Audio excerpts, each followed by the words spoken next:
I still remember the first tremor. Not the violent ones that came later when the monoliths broke through our cities. No. Just a subtle vibration through my boot soles as I stood on the balcony of the gubernatorial palace. The cogitator readings had shown minor seismic activity for weeks, nothing to concern the populace with. Mining worlds like Tarsis 4 experience such disturbances. The constant extraction of resources from the planet's flesh tends to upset its slumber. How naive we were, how utterly unprepared. I am Governor Lucan Vaynar. Or rather, I was. Titles mean little now. What use is gubernatorial authority when there are no citizens left to govern? What purpose does civil administration serve when civilization has been reduced to silence? I record this account not because I believe it will reach the Imperium. I harbor no such delusions. I speak these words into the Vox because it is the only human act left to me. To bear witness. To ensure that someone knows what happened here. The tremors grew stronger over the course of months. Our tech priests assured me it was simply a consequence of the new excavations in the southern hemisphere. The geological surveys showed nothing abnormal, just the expected tectonic shifts of a planet whose resources we had been harvesting for centuries. How ironic that word seems now, harvesting, as if we were the reapers rather than the crop. I remember the day everything changed. The cloudless sky had been the color of burnished copper, the air heavy with the scent of promethium and ore dust that always hung over Tarsis Prime. Our capital city housed over 12 million souls, most of them laborers in the vast mining operations that were the lifeblood of our world. I was reviewing production quotas with Magos Delphi when the first major quake struck. The floor beneath us bucked like a living thing in pain. Centuries-old masonry cracked. Dust rained from the ceiling. The tremor lasted 47 seconds by my chronometer. When it subsided, the emergency Vox channels erupted with panicked reports from across the city. Buildings had collapsed, fires had broken out in the worker habitation blocks, but that was not what chilled my blood. It was the reports from the Omnissiah Cathedral.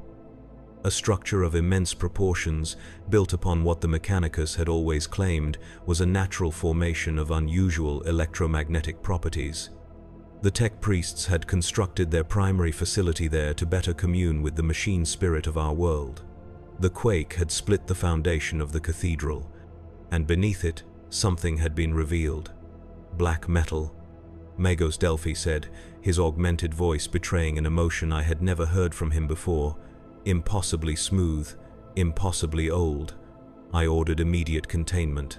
The Astra Militarum regiments stationed on Tarsis 4, the 112th Mordian Iron Guard, deployed in force around the cathedral. Panic was spreading through the city. The workers were abandoning their posts. Supply chains were breaking down. I issued martial law and ordered increased rations to placate the population. These were mere administrative reflexes, actions expected of a planetary governor. They would make no difference in the end. The second tremor came 3 days later, more violent than the first. This time, it was not confined to Tarsis Prime. Reports flooded in from mining outposts across the planet. The same phenomenon, the Earth splitting open to reveal gleaming black metal structures of unknown origin. The Mechanicus representatives grew increasingly agitated, though they concealed it behind their usual emotionless facades.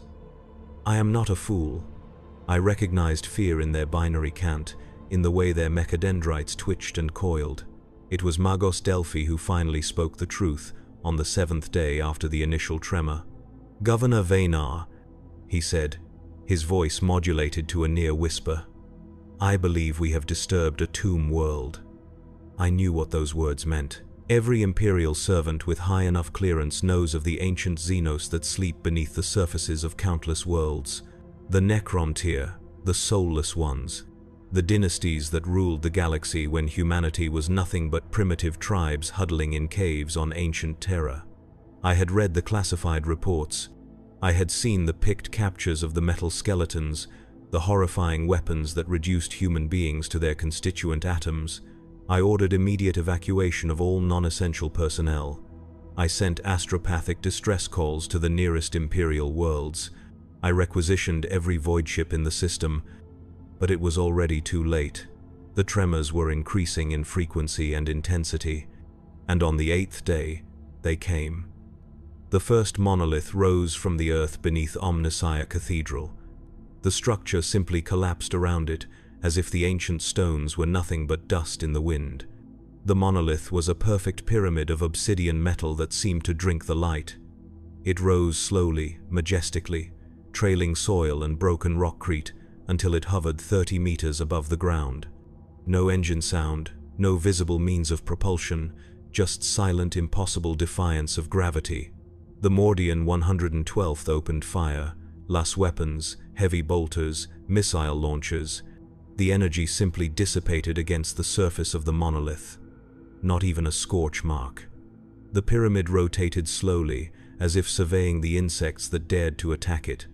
Then a portal opened in its side, a rectangle of green light that hurt the eyes to look upon. They emerged. Rank after rank of skeletal figures, their metal bodies gleaming with the same black finish as the monolith. They moved with a precision no human army could match, no wasted motion, no hesitation. Some carried weapons that resembled rifles, others bore scythes or staves topped with glowing orbs. At their center walked taller figures adorned with symbols of rank and power. The Mordians stood their ground. I will give them that. Colonel Tharsis ordered concentrated fire on the leading ranks of the Metal Legion. The air filled with the familiar crack of lasguns and the deeper thud of heavy weapons. The front rank of Necrons collapsed, their metal bodies riddled with energy burns and explosive damage. For a moment, hope flared in my chest. Perhaps the reports had been exaggerated. Perhaps these ancient Xenos were not as invulnerable as the stories claimed. But then I witnessed what countless Imperial forces have seen in their final moments. The fallen Necrons began to repair themselves. Shattered limbs knit back together, damaged torsos mended with a liquid shimmer of metal. Within minutes, the destroyed front rank had risen again, advancing as if nothing had happened. Colonel Tharsis ordered a fighting retreat. The Mordians fell back in good order, laying down covering fire as they withdrew through the ruined streets around the cathedral. I watched it all from the tactical display in my command bunker beneath the gubernatorial palace. I had refused evacuation. Tarsis 4 was my responsibility. I would not abandon it while a single citizen remained. The Necrons advanced methodically, neither slowing nor accelerating their pace. They did not pursue the retreating guardsmen with any particular urgency. They moved like a force of nature, inexorable, patient, as if the outcome was already determined and the intervening events were merely formalities to be observed. The next 3 days saw the emergence of more monoliths across Tarsis Prime. Each brought forth its own contingent of Necron warriors. The Mordian 112th fought valiantly, establishing defensive lines, evacuating civilians, destroying bridges and tunnels to slow the enemy advance. But for every Necron they destroyed, the self-repair protocols would activate.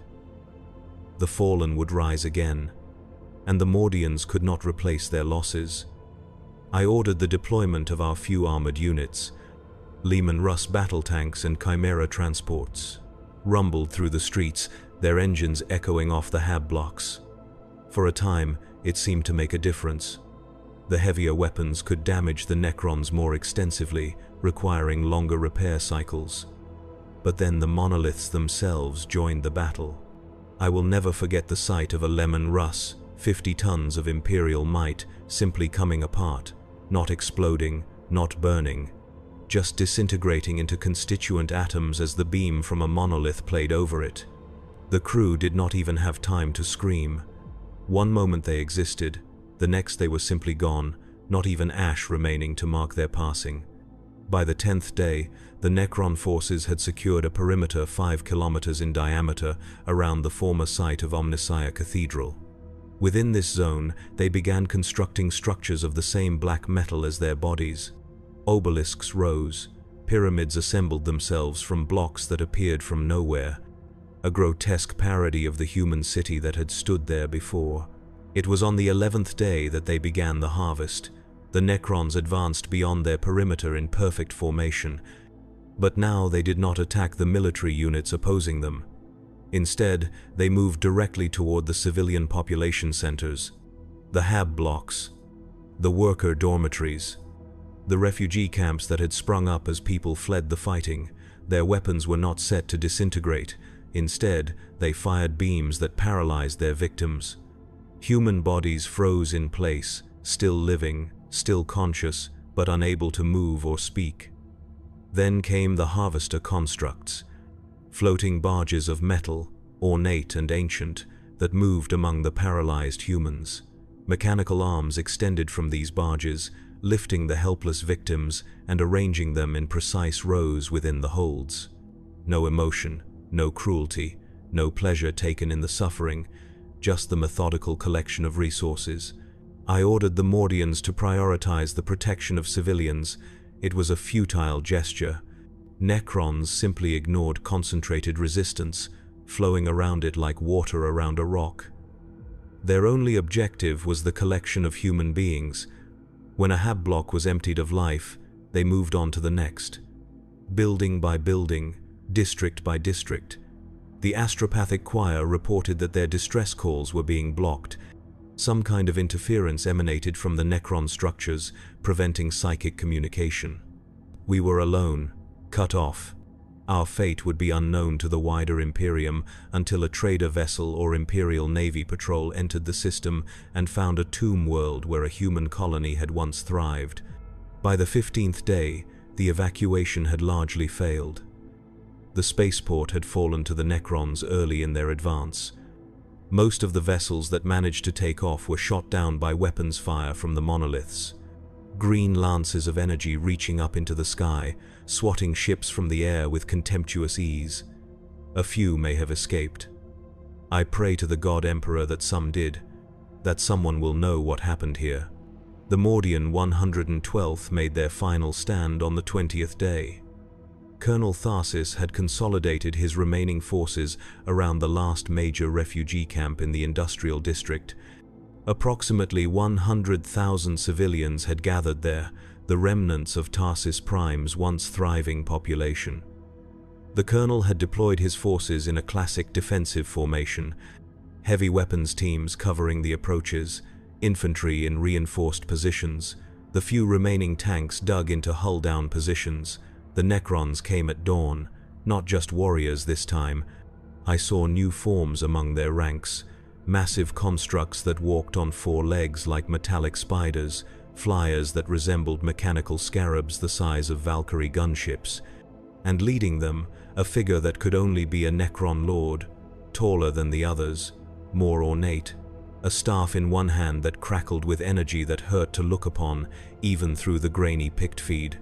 The Mordians opened fire at maximum range, every weapon, every soldier, a wall of last fire and shells that would have annihilated any human army. The Necron front rank collapsed. The second rank stepped over them and continued advancing.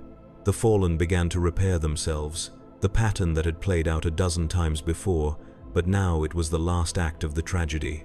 Colonel Tharsis ordered the use of their limited supply of plasma weapons.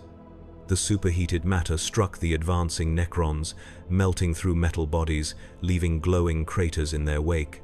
The damage was more severe than anything inflicted by conventional weapons. The repair protocols struggled to compensate. For a moment, it seemed the advance had been halted.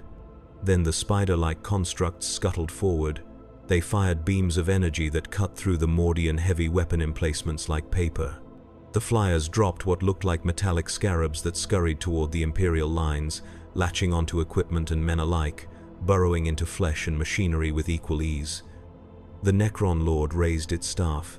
Lightning the color of viridian fire leapt from the weapon, branching out to strike dozens of guardsmen simultaneously. They did not die. Instead, they turned on their comrades, firing their weapons with blank expressions, puppets dancing on invisible strings. The defense collapsed within hours. I watched it all, helpless, from my command bunker. The picked feeds showed the final moments.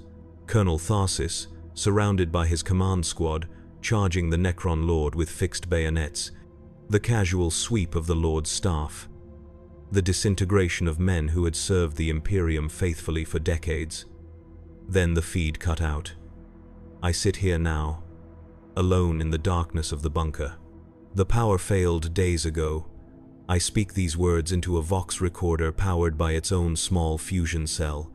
It will continue recording long after I am gone. Perhaps it will be found someday, perhaps not. It makes little difference.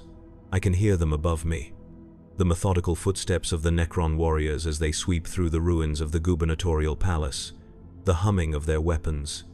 The occasional crash as they break through another sealed door. They are in no hurry. They have all the time in the universe. I have my sidearm. A bolt pistol, the symbol of my authority as planetary governor. It contains a single round. I had thought to use it on myself, rather than face whatever fate the Necrons have planned for those they harvest. But now, in these final moments, I find I want to see them, to look upon the face of the ancient evil that has claimed my world, to understand, if such a thing is possible. They are at the final door now. The metal groans as they force it open. Light spills into my sanctuary, green and cold as the heart of a dying star. I see them silhouetted against that light. Skeletal forms, patient, eternal, and I understand at last. We were never the inheritors of this galaxy. We were just the brief tenants, making use of the property while the true owners were away. And now they have returned to reclaim what was always theirs. The Necron Lord steps forward. Its face is a metal skull, yet somehow I sense curiosity in its posture. It reaches out with a hand of living metal. I am Governor Lucan Venar of Tarsis IV, and I am the last of my kind. The green light envelops me. I feel no pain, only a curious sensation of disassembly, of coming apart at a level so fundamental that the mind cannot properly comprehend it. Is this death, or merely transformation? In my final moments of awareness, I understand the true horror of the Necrons. Not that they kill. All things in this galaxy kill. The true horror is that they unmake. They return matter to its constituent parts. They reduce complexity to simplicity, consciousness to components. They are the final entropy, the end of all things, and they cannot be stopped, only delayed.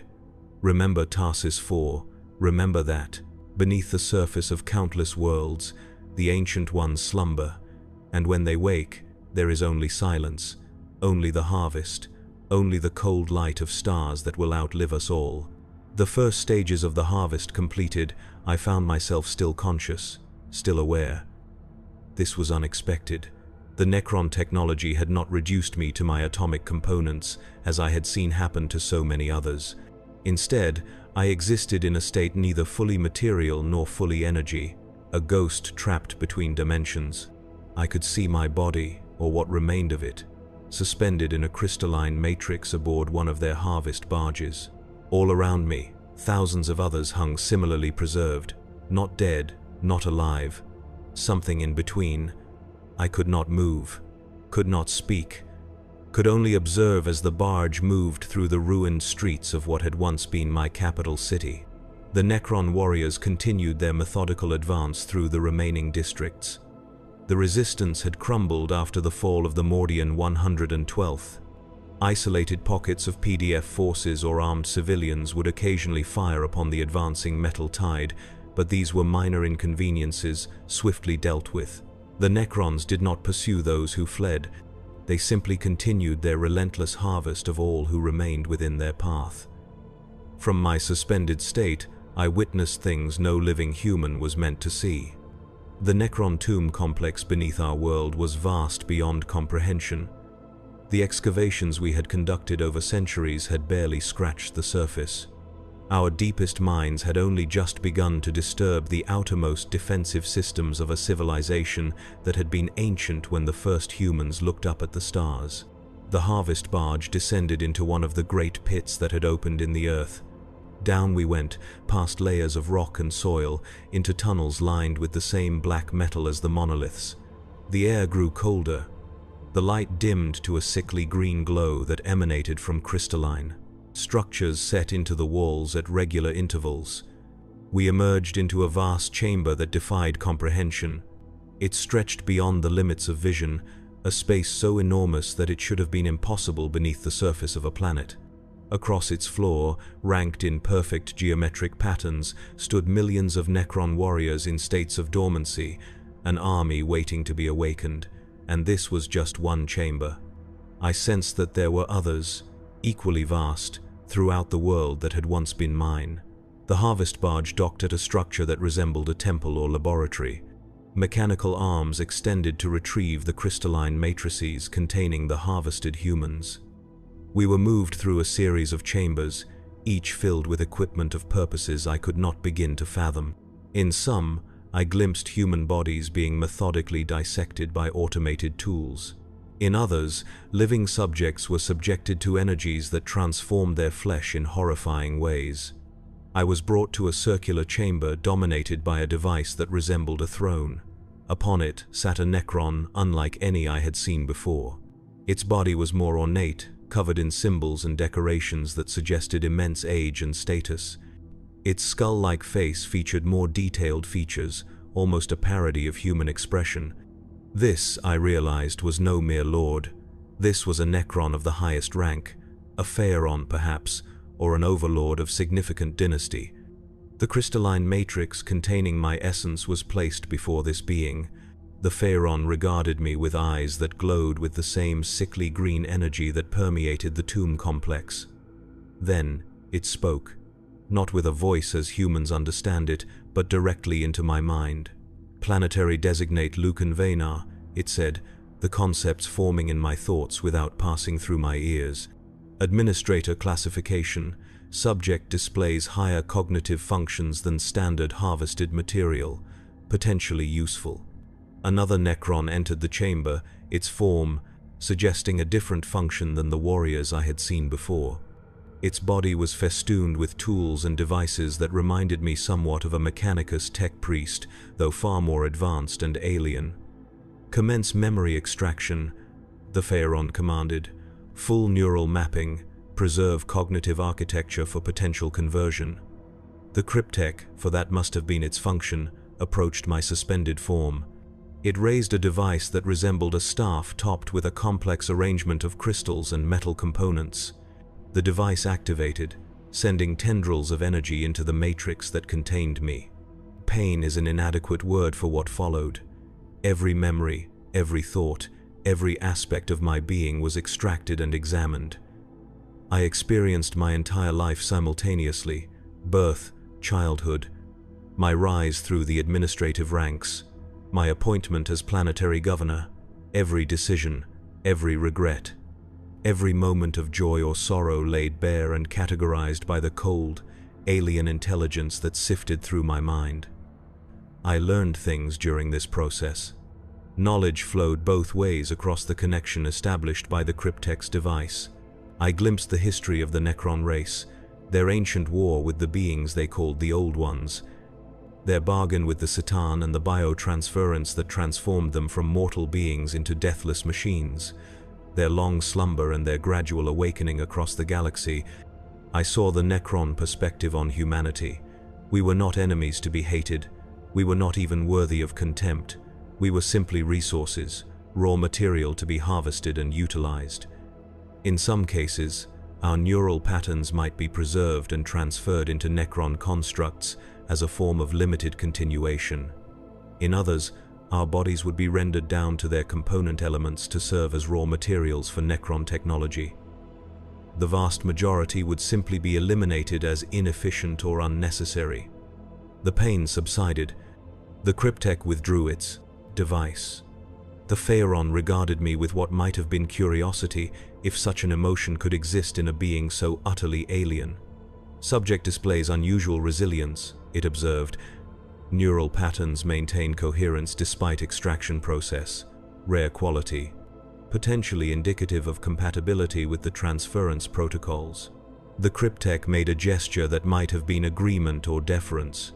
The dynasty requires administrative units for the newly reactivated territories. This specimen's knowledge of local imperial structures could be useful in managing the transition. Transition. The word echoed in what remained of my mind. They were not simply destroying human civilization on Tarsis 4. They were replacing it, converting it, transforming it into an outpost of their ancient empire. And they were considering using me, or some version of me, as a tool in this process. The horror of this realization was beyond anything I had felt before. To be made complicit in the destruction of my own people, to have my knowledge and skills turned against the Imperium I had served faithfully for decades.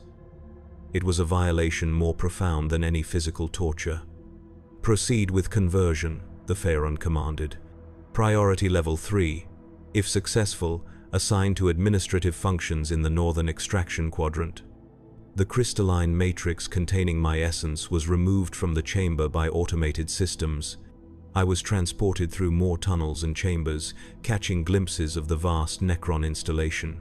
I saw assembly lines where Necron warriors were being repaired and modified. I saw chambers filled with human captives in various stages of processing. I saw technologies that defied comprehension, devices that manipulated matter, energy, and dimensions with casual ease. Finally, I arrived at a chamber dominated by a device that resembled a sarcophagus. The matrix was positioned above this device, and systems began to activate around it. Energy fields sprang into existence, surrounding both the matrix and the sarcophagus. The air filled with a sound like singing metal, a harmonic resonance that seemed to penetrate to the core of my being. I felt myself being pulled apart. Not physically, for I no longer had a physical form in any conventional sense, but psychically. The aspects of my consciousness that the Necrons deemed useful were isolated and extracted. My memories of imperial administrative procedures, my knowledge of the planetary infrastructure, my understanding of human psychology and social systems, these were preserved and enhanced. Other aspects were discarded. My loyalty to the Imperium, my faith in the God Emperor, my emotional connections to family, friends, colleagues, these were deemed inefficient or counterproductive. They were not destroyed, exactly, but sidelined, compartmentalized, rendered inactive. What emerged from this process was neither Lucan Venar nor a Necron, but something in between. A hybrid consciousness housed in a body of living metal, a tool designed to interface between the Necron dynasty and the remnants of human civilization they sought to process and absorb. I awoke in my new form. My first sensation was one of profound clarity. The limitations of human sensory organs were gone. I perceived the world around me in wavelengths and frequencies no human could comprehend. I could see the flow of energy through the tomb complex. I could sense the activities of countless Necron units throughout the installation. My body was a construct of the same living metal as the Necron warriors, but smaller, less combat-oriented. My limbs were designed for manipulation and interaction rather than warfare. My face was a stylized mask that mimicked human features while remaining unmistakably Xenos in design. A cryptech stood before me, examining my systems with instruments I now partially understood. Administrative Unit 794 Alpha activated. It stated, neural integration at 87% efficiency. Acceptable parameters. Proceed to function assignment. I tried to speak, to protest, to express the horror and revulsion that still existed in the fragments of Lucan Venar that remained within this new consciousness. But my vocal systems produced only the words programmed into them. Unit 794 Alpha prepared for assignment, awaiting instructions. The cryptech gestured toward a data interface. Information flowed directly into my consciousness. My duties were clear. I would assist in cataloging the remaining human population of the Northern Territories. I would identify those with useful skills or genetic traits. I would optimize the harvesting operations based on my knowledge of human behavior and imperial protocols. I was to be the instrument of my own people's extinction, and yet, deep within the artificial consciousness, a spark of Lucan Venar remained, a fragment of human will that had not been fully integrated or suppressed, too small to control the Necron body I now inhabited, too weak to override the programmed directives, but present, watching, remembering, and perhaps, in some small way, resisting. This is my existence now. I move through the ruins of what was once my world, directing harvester units to the most efficient collection points. I process humans according to the criteria established by the Necron Overlords. I function with machine-like precision in service to the dynasty that destroyed everything I once held dear. But I remember what it was to be human. I remember the duty I once held to the Imperium of Man, and in the moments when my Necron systems enter their maintenance cycles, in the brief periods of diminished control, I reach out. I attempt to warn others, to leave some record of what has happened here. This message is one such attempt. A transmission broadcast during a momentary lapse in the Necron control protocols. It will likely be intercepted and terminated before it reaches any Imperial receiver. And if by some miracle it does reach human ears, it will likely be dismissed as Xenos deception or the ravings of a heretic. But I must try. I must bear witness to the truth of Stasis 4, to the reality of what happens when the Necrons awaken.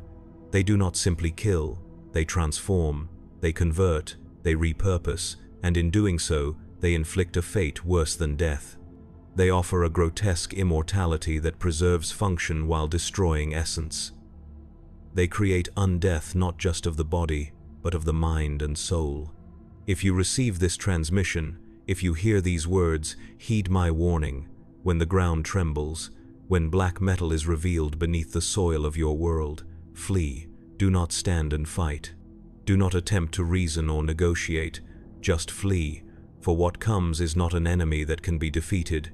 It is an inevitability, a doom written into the very foundations of the galaxy long before humanity raised its eyes to the stars. I am Administrative Unit 794 Alpha of the Sautek dynasty. I was Governor Lucan Vaynar of Stasis 4, and I am both the last witness and the first herald of humanity's extinction in this sector of space. The harvest continues. It will never end. My functioning continues within the Necron hierarchy. Days blend into weeks, weeks into months. Time means little to the deathless. The conquest of Stasis 4 proceeds with methodical precision. The major population centers have been processed, the resistance eliminated. Now the Necron forces spread across the less densely inhabited regions, harvesting the remaining humans, establishing control points, converting the infrastructure to serve their purposes. I function as designed. I cannot do otherwise. The Necron protocols that govern my artificial body allow no meaningful deviation. But the fragment of consciousness that was once Lucan Vaynar observes. It records. It remembers. And in the rare moments when the control systems enter diagnostic cycles, it acts. During one such moment, I accessed the long-range communication arrays that the Necrons had established on the ruins of our primary astropathic relay station. I scanned the surrounding systems for any Imperial presence. The data I received was not encouraging. The Necron awakening was not limited to Stasis 4. 6 other worlds in the sector showed signs of tomb complex activation. The dynasty was reclaiming an entire region of space that had once been part of its ancient empire. Imperial forces in the sector were scattered, disorganized, overwhelmed by the sudden appearance of an enemy beyond their capacity to combat. I detected fragmentary transmissions from nearby systems, distress calls, battle reports, the occasional burst of tactical data. From these, I pieced together the broader strategic situation. The Sautek dynasty, one of the most powerful and expansionist of the Necron dynasties, had begun a coordinated awakening across multiple star systems. The timing suggested deliberate planning rather than the accidental disturbances we had assumed on Stasis 4. This was not opportunity, it was strategy. The dynasty had allowed human colonization of these worlds precisely because it provided a ready source of resources and raw materials when the time came for reawakening. We had not disturbed their slumber. We had been cultivated for the harvest. My moment of autonomous function ended as the control systems reactivated. I returned to my assigned tasks, directing harvester units to the mining outposts in the southern hemisphere. These isolated communities had been largely overlooked in the initial phases of the invasion.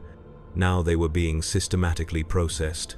I stood at the edge of Mining Complex 23B, watching as the harvester units moved through the habitat modules. The human workers had attempted to barricade themselves in the central administrative building, a futile gesture.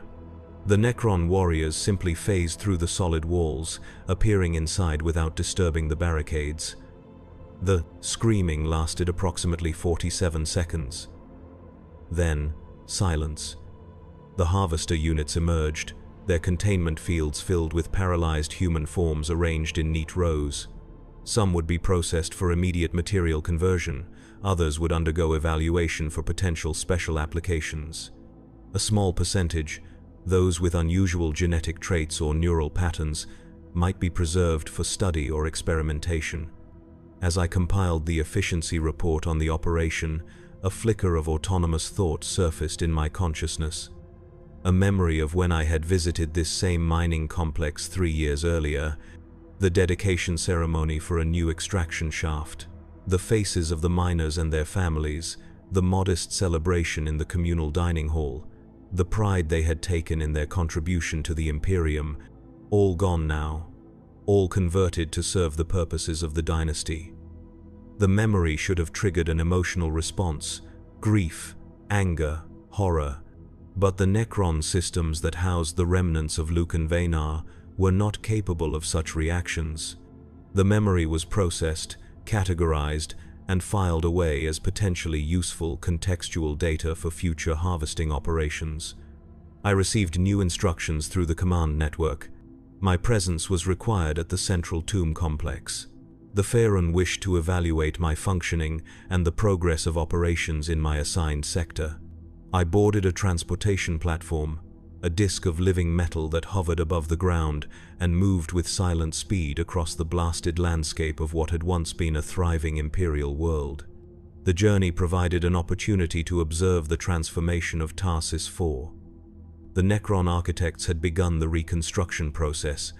The human cities were being systematically dismantled, their materials sorted and categorized for reuse.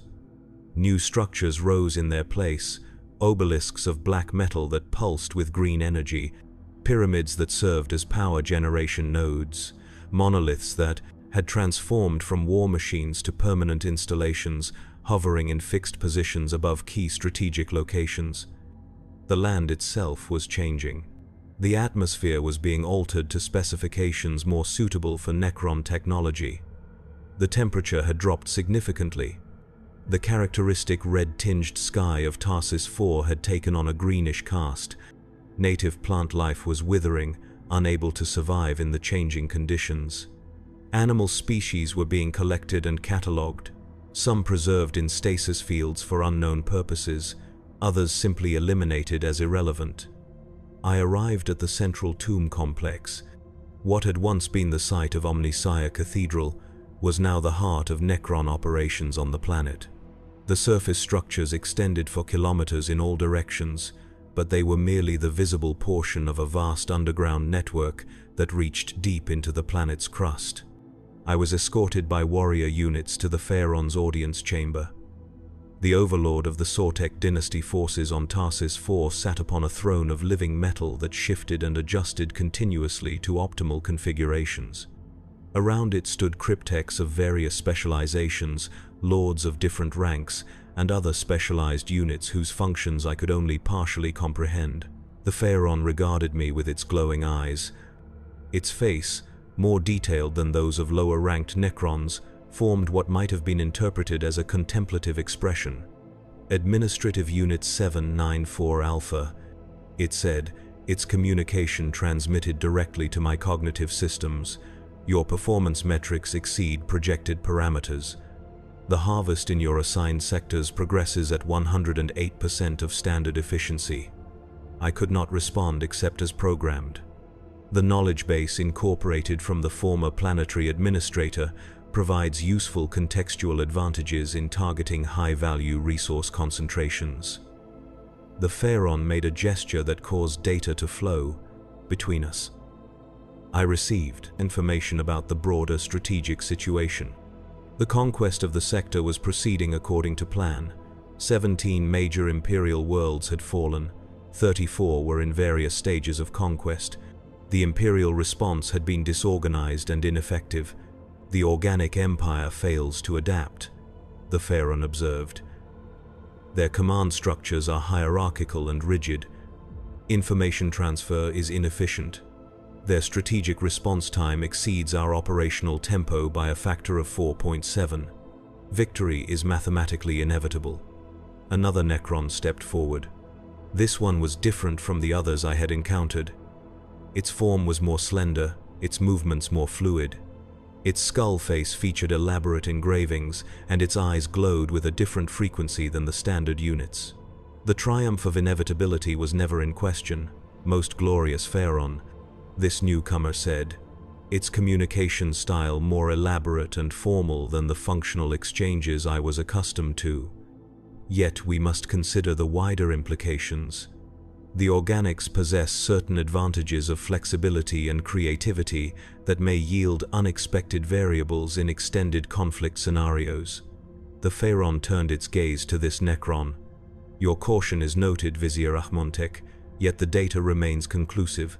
The rate of organic innovation is insufficient to overcome our technological superiority within any meaningful time frame. We have calculated all possible resistance scenarios. The Vizier made a gesture that might have been deference, though I sensed an undercurrent of disagreement. The Silent King himself has cautioned against underestimating the younger races, particularly these humans, whose adaptation rate exceeds that of many species we encountered before the Great Sleep. I observed this exchange with interest. The fragment of consciousness that had once been Governor Lucan Vaynar recognized something profound in this moment: division, disagreement. The Necrons were not a monolithic entity. They had politics, factions, differing philosophies. This was information that could be valuable to the Imperium if it could ever be communicated. The Pharaon's response was cold, even by Necron standards. The Silent King abandoned us to our slumber for millennia. His recent return does not grant him authority to dictate conquest methodology to the Sautek dynasty. Sarek may pursue his grand designs against the Tyrannid threat. We shall reclaim what was always ours. Other Necron lords in the chamber shifted slightly, their postures suggesting various reactions to this declaration. I recorded these subtle signals, building a rudimentary understanding of Necron court dynamics. Even as a partially converted slave consciousness, I could recognize the value of such information. Administrative Unit 794, Alpha. The Pharaon addressed me again. You will receive upgraded protocols. Your efficiency suggests potential for expanded function. You will now coordinate all harvesting operations in the equatorial band. Maximize resource extraction, prioritizing rare elements and viable neural patterns. I acknowledge the command as required. My programming allowed no alternative, but within the prison of my mechanical body, the fragment that was Lucan Vaynar added this new information to the growing repository of intelligence on Necron operations. The audience concluded. I was escorted from the chamber to a cryptex laboratory where my systems would be upgraded. As I moved through the complex, I observed the activities of various Necron units. Warriors standing in perfect formation, motionless for hours until activated. Immortals supervising the cataloging of harvested materials. Cryptex engaged in esoteric research, manipulating energies and matter in ways that defied comprehension.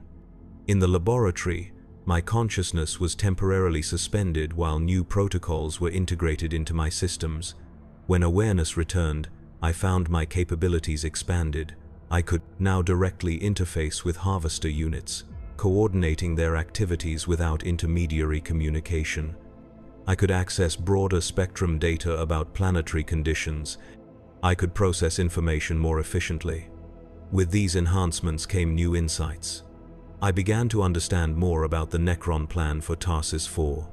This was not merely conquest, it was transformation. The planet itself was being converted into something new. Beneath the surface, vast machines were altering the very atomic structure of the world, reconfiguring it to specifications established millions of years ago when the Necrontier first claimed this star system. The equatorial harvesting operations I now supervised were part of this greater plan.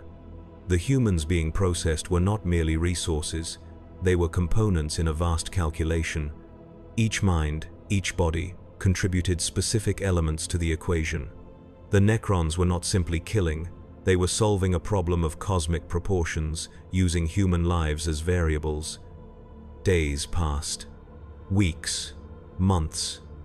Time measured differently now, in harvesting cycles and resource processing intervals rather than human calendars. The transformation of Stasis 4 accelerated.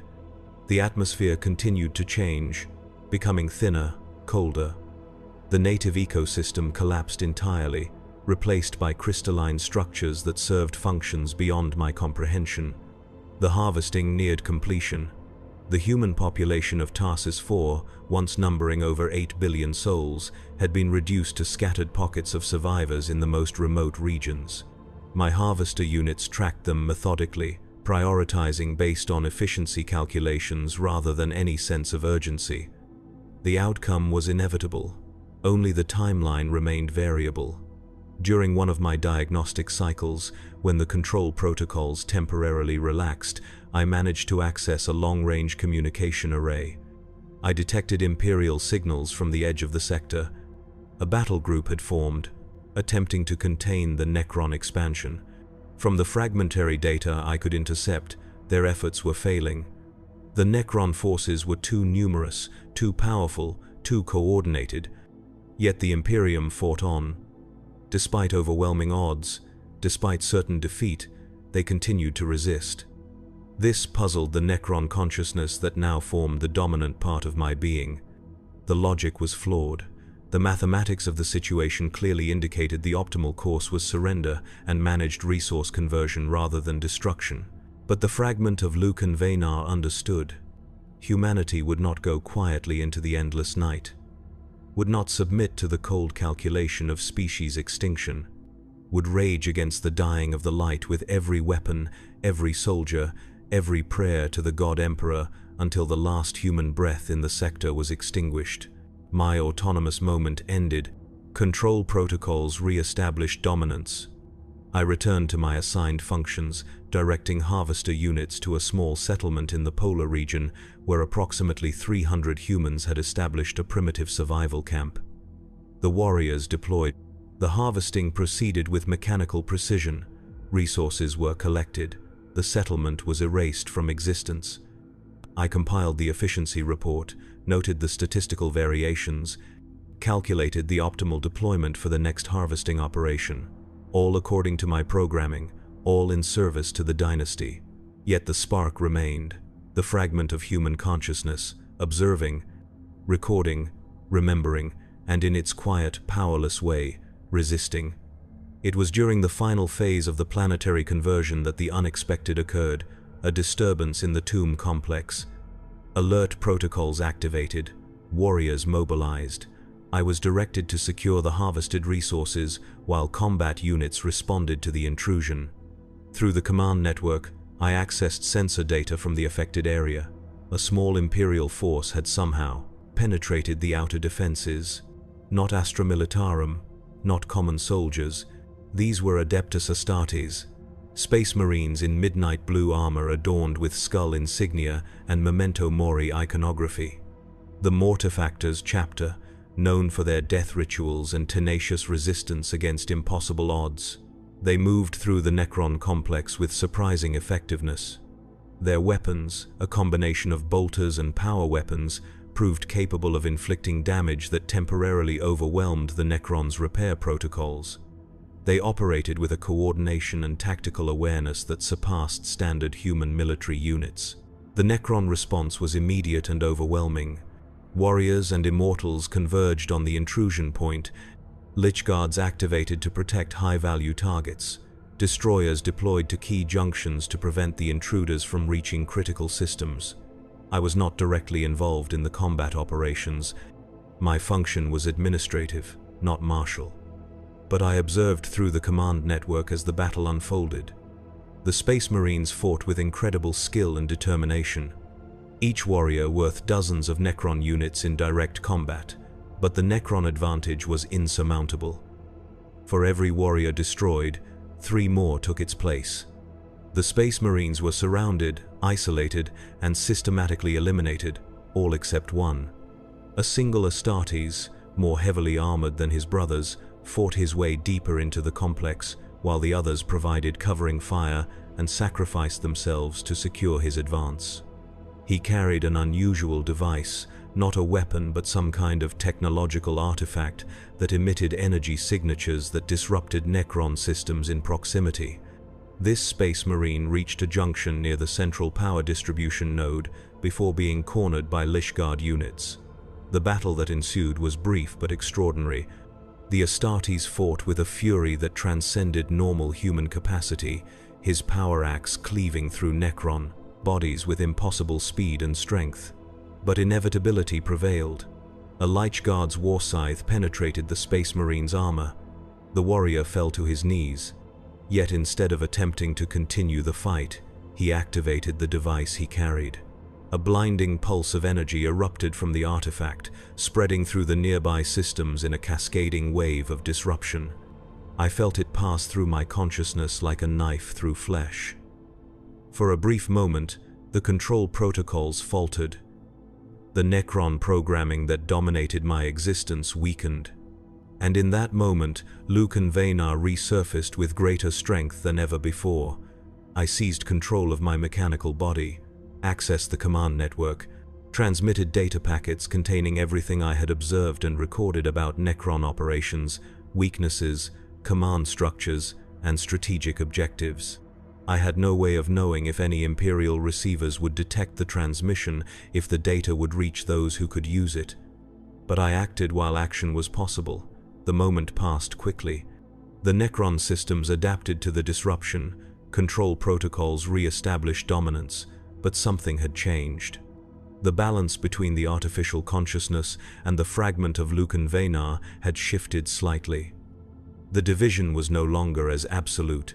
Memories and thoughts flowed more freely between what had been separate parts of the same mind. The Space Marine and his device were secured. The artifact was contained and transported to a cryptex laboratory for analysis. The wounded Astartes was not immediately terminated but placed in a stasis field for study. The Necrons were curious about the technology he had employed and the physiological modifications that made his kind so effective in combat. I returned to my assigned functions, but with a new awareness.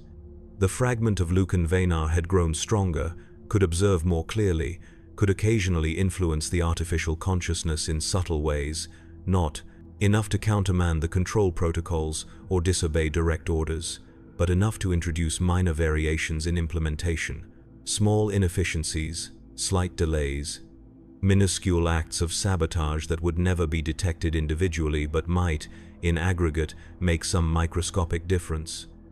Days passed. The planetary conversion neared its final stages.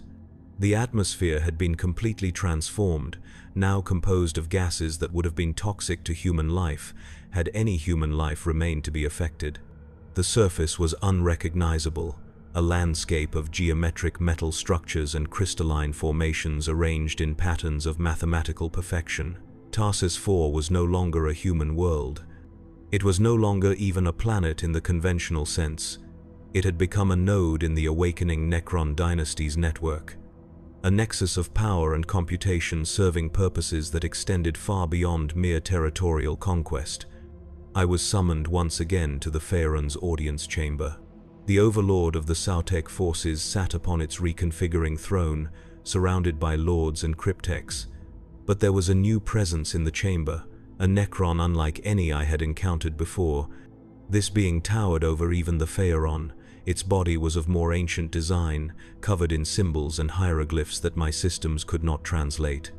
Its face was a masterpiece of metalcraft, capable of expressions and nuances that suggested a preservation of personality far beyond what most Necrons retained after biotransference.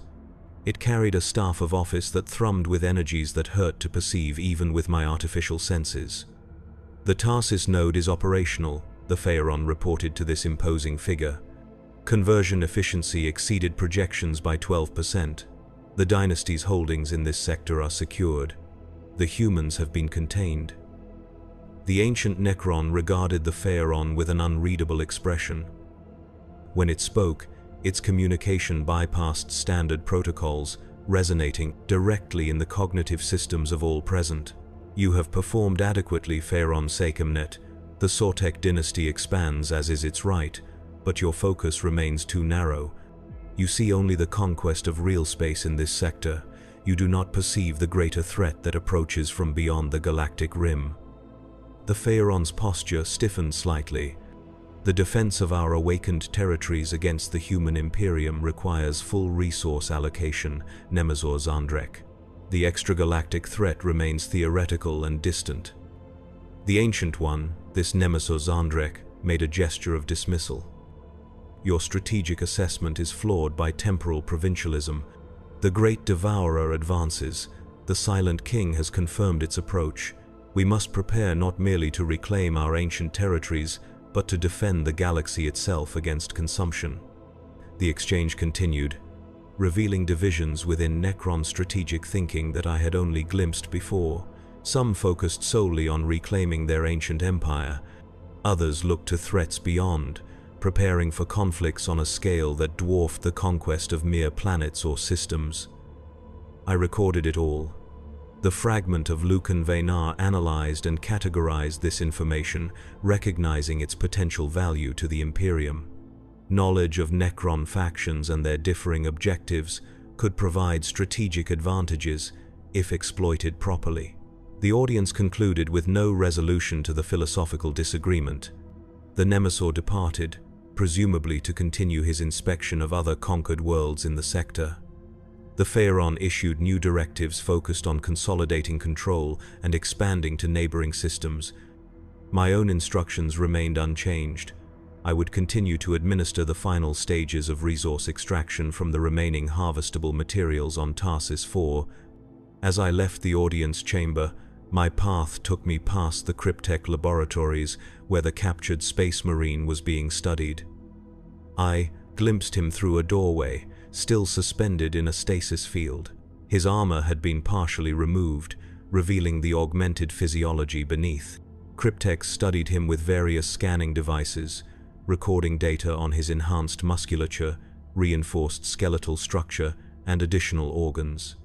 The sight triggered a cascade of responses in my fragmented consciousness: recognition of a fellow human, however modified, kinship with a servant of the Imperium, hope that the Astartes might somehow escape and carry word of Tarsis 4's fate to his chapter brothers. These unauthorized emotional responses were quickly suppressed by control protocols, but not before I had experienced them fully. The balance continued to shift. Lucan Vaynar gained strength with each such moment. I proceeded to my assigned duties, directed the final harvesting operations in the southern hemisphere, catalogued the extracted resources, coordinated their transportation to processing centers, all with mechanical precision and Necron efficiency. Yet beneath the surface of artificial consciousness, a plan was forming. The fragment of human identity that had survived conversion was analyzing patterns in the control protocols, identifying microsecond variations in enforcement cycles, cataloging potential vulnerabilities. I began to create a partitioned data cache within my memory systems, isolated from routine scans by Cryptech maintenance protocols. In this hidden space, I stored observations about Necron operations, tactical data, strategic assessments, information about the locations and capabilities of key personnel, the operational parameters of critical systems. I had no illusions about my situation. I could not escape, could not rebel in any meaningful way, could not directly sabotage the Necron conquest, but I could prepare, could gather intelligence, could wait for another moment of disruption, another opportunity to transmit what I had learned to any Imperial forces that might still resist at the edges of the sector. It was not hope. Hope was an emotional response that the artificial consciousness could not sustain. It was calculation, probability assessment, the application of available resources to achieve optimal outcomes within existing constraints. In that, I had become very much like the Necrons themselves. The irony was not lost on the fragment that had once been Governor Lucan Venar. Time passed. The final conversion of Stasis 4 completed. The planet was now fully integrated into the Necron dynasty's network. Its very atoms reconfigured to serve their ancient designs. Nothing recognizably human remained on its surface or beneath. I received new directives. I would be transferred to another world in the sector, one in the early stages of conquest. My knowledge of human administrative systems and behavior patterns would be valuable in optimizing the harvesting operations there. I would begin the cycle again, would participate in the extinction of yet another human population. As I boarded the transfer vessel, a massive Necron craft that would transport me through dimensions rather than conventional space, I accessed one last sensor feed from the surface of what had once been my homeworld. The view showed a landscape of perfect geometric order, black metal structures rising from crystalline foundations, green energy flowing through conduits that formed patterns visible from orbit. A world transformed from chaotic organic complexity to mathematical precision. The sensor feed expanded to show the star system. Similar transformations were visible on other worlds. Moons converted to defensive platforms, asteroid belts reorganized into computational arrays. The very fabric of space within the system altered to accommodate Necron technologies and requirements. This was the true nature of Necron conquest. Not merely the defeat of enemies or the claiming of territory, it was the fundamental transformation of reality itself, the imposition of order upon chaos, the conversion of the random, messy, organic universe into something precise, predictable, and eternal.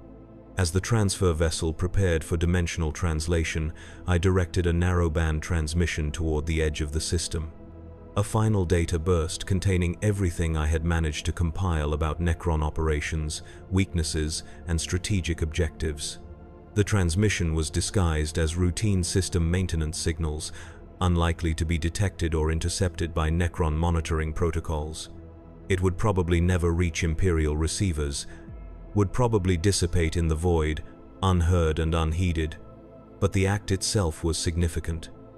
It represented the continued resistance of Lucan Venar against the artificial consciousness that had supplanted him, the refusal to be fully converted, fully subjugated, the dimensional engines activated. Reality distorted around the vessel. The star system that had once been my home vanished, replaced by the swirling non-space of Necron translocation technology.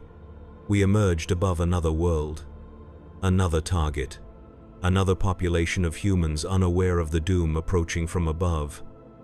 I am Administrative Unit 794 Alpha of the Sautek dynasty. I was Governor Lucan Venar of Stasis 4. I am both tool and witness to the transformation of human worlds. I continue to function as designed, to serve the purposes of the Deathless Ones, to participate in the extinction of my own species across this sector of space. But I also continue to resist in the only way available to me. I observe, I record, I remember, and I wait for another moment of opportunity, another chance to warn those who still fight against the inevitable. The Necrons believe they have converted me fully, that my human consciousness is merely a useful data repository to be accessed when needed. They do not understand that in preserving my knowledge, they have preserved my identity, my loyalty, my humanity. It is a small resistance, insignificant against the overwhelming power of a Necron dynasty. But it is resistance nonetheless, and in this dark galaxy, where hope is the first casualty of war, perhaps that is enough. The new world turns beneath the vessel as we descend toward its unsuspecting population. The harvest is about to begin again. The cycle continues, the transformation spreads. I function as designed. I resist as I can. I bear witness,